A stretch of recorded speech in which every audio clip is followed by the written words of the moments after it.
Hey Bio20s, I'm back again for another lesson.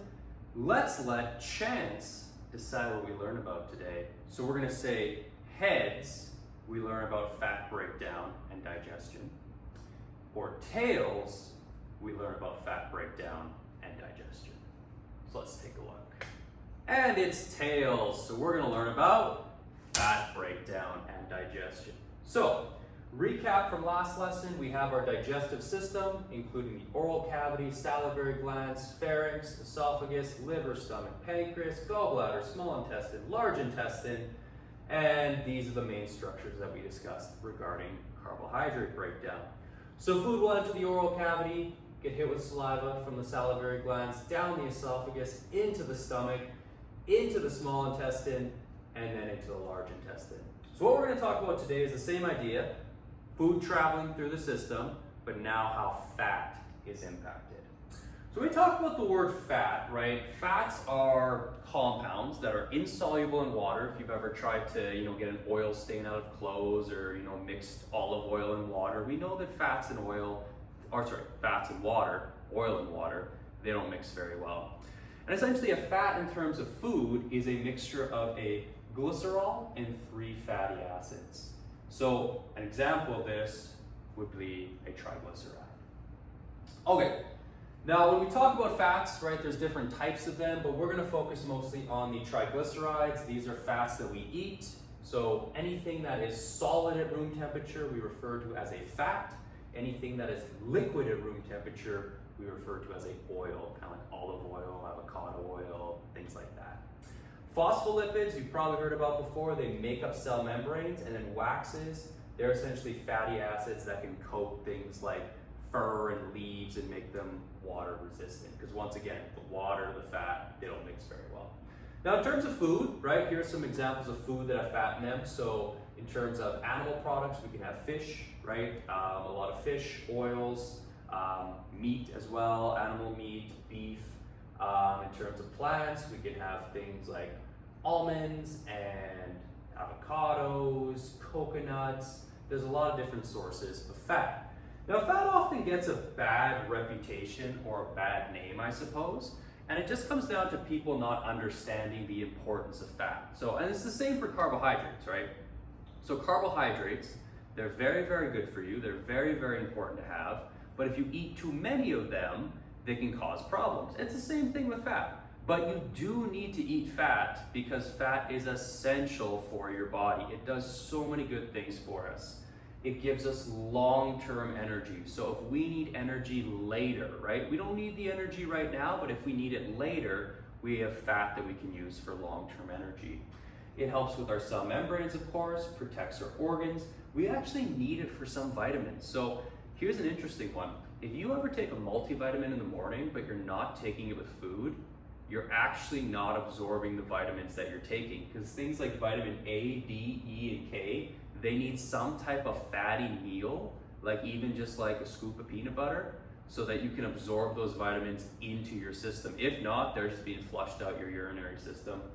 They're important for different hormones, and they also help keep us warm from the cold. So fats, very, very essential. Now there's 2 types of fats out there, and this is where kind of the misconception comes in. So unsaturated versus saturated. Here's the difference. We just look at the chemistry of them. A unsaturated fatty acid is a fatty acid that has a chain of carbons, but in the chain there's a few double bonds. So it doesn't have a hydrogen, it doesn't have fully saturated with hydrogen, if you will. Whereas a saturated fatty acid has no double bonds, it's essentially saturated with hydrogen. Examples of unsaturated fats, which would be your, I don't want to say good and bad fats, but they would be your healthier fats. The unsaturated fats, your omega-3s, your omega-6s, very, very good for you, good for brain health, all those different things I just showed you on the other slide. So things like, fish, salmon, sardines, mackerel, very, very high in omega-3s, very, very high in unsaturated fatty acids. Other things like plant-based fats, oils, those tend to be very, very high in the unsaturated fatty acids, which is very, very good for you. They don't really They don't really build up in your body. If anything, they actually help with things like clogged arteries and cholesterol. Now the saturated fatty acids, they're more so your animal fats, right? So these are fats that are either made from animals or animal products. Randomly coconuts also have a ton of saturated fat. I don't know, there's been a debate on saturated fats for quite some time. In all honesty, moderation is probably key here, right? If you eat some saturated fats, it's okay. Too much can be a problem, but you can have them. It's not like they're very, very bad for you. The issue is there is a third type of fat that's not on here. It's called a trans fat. Those ones you do want to avoid, because what happened is they took an unsaturated fat, they basically added hydrogen to it. So they added hydrogen to that fat to make it healthier. They wanted to make a healthier version of saturated fats, and they actually made a super unhealthy version. So anything with trans fats in it, and most things are banning trans fats nowadays, but if it does have a lot of trans fat, the issue with trans fat is that it builds up in your arteries. It's really hard for the body to break down, and it can lead to things like clogged arteries, hypertension, blood pressure, even heart attacks. Okay, so let's go back to our digestive system. Just to quickly recap, let's say we eat some food that is fattening. So let's say we, make ourselves some nice avocado toast, right? Good millennial breakfast there. So we're gonna make some avocado toast. So we got the carbs, that's the toast, we know what happens there. What about the avocado? Like, how is the avocado breaking down? Well, there's some similarities. We're physically breaking the avocado down in the mouth. We are hitting it with saliva, but there's no chemical digestion of the avocado with the saliva. We then swallow it through our esophagus into the stomach. We continue physical digestion in the stomach, but no chemical digestion just yet. Believe it or not, chemical digestion of fats, that doesn't begin until the small intestine. It's pretty wild. The fats aren't chemically digested until they're in the small intestine. And that's why if you have like a really fatty meal, you might feel tired and slow and like not a ton of energy and sleepy. It's because your body is literally saying, oh, we gotta slow this down because there's too much fat to deal with. We actually have to slow down our digestive system and slow our body down. So fats, like I told you, don't mix very well with water. So what happens is when they get in our small intestine, they tend to clump together and they make big, big globs. What we want to do is break those down physically by using our liver. So our liver is going to make a compound called bile. Bile is going to go into our small intestine and prevent the fat from sticking together. So it's going to make the big pieces of fat a lot smaller and a lot easier for our body to break down. Now, the liver also does a ton of other things for us, like breaking down blood cells and hemoglobin, detoxifying, so anything bad that we eat, it can help detoxify that. Anything we put in our body that could hurt us, it can help detoxify it to a certain extent. And it also helps store glycogen and vitamins. Now with the liver, it's gonna make the bile, but the storage of bile is actually gonna be the gallbladder. It's this little kind of green thing at the very, very bottom of the liver. It will store the bile and then release it into the pancreas when a signal is given. And that signal is the compound CCK. So what happens here is food is going to enter into the small intestine. So here's our small intestine here, and this food will contain some fat. CCK is going to be released and go into the bloodstream, and it's going to go up into the gallbladder. Now remember, the liver is the one making the bile, the gallbladder is the one storing the bile.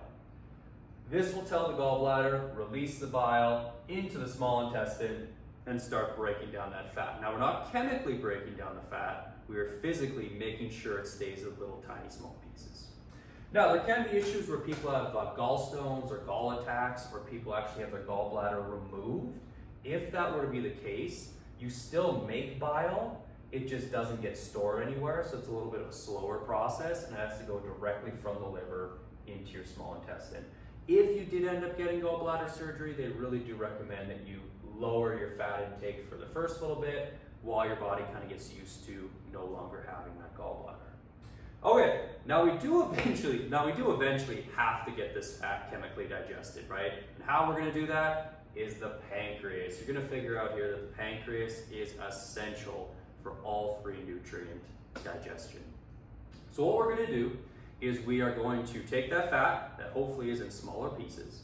We're going to make an enzyme called lipase, and lipase is going to come in, lipids, lipase. So lipase is going to come in and chemically break the fat down into individual fatty acids. Now the individual fatty acids will go into the villi, and then it will go into the lacteal. Now the lacteal is that it's not technically part of the circulatory system, but it eventually joins up to the circulatory system, so it's part of your lymphatic system, which then connects to your circulatory system. So yes, eventually fats will get into your blood, it just takes a bit of a longer time. But once the fats get into your blood, then they can go to your cells, where your cells can use them for a whole lot of things like long-term energy, building cell membranes, helping with vitamins and minerals, insulation from the cold, protecting organs, all that good stuff. So that's essentially the process that fats undergo to digest and be absorbed into your blood. Next lesson, we're going to talk about the exact same thing, but with proteins. So how proteins are digested and absorbed into your blood. So thanks again for watching, and we'll chat soon.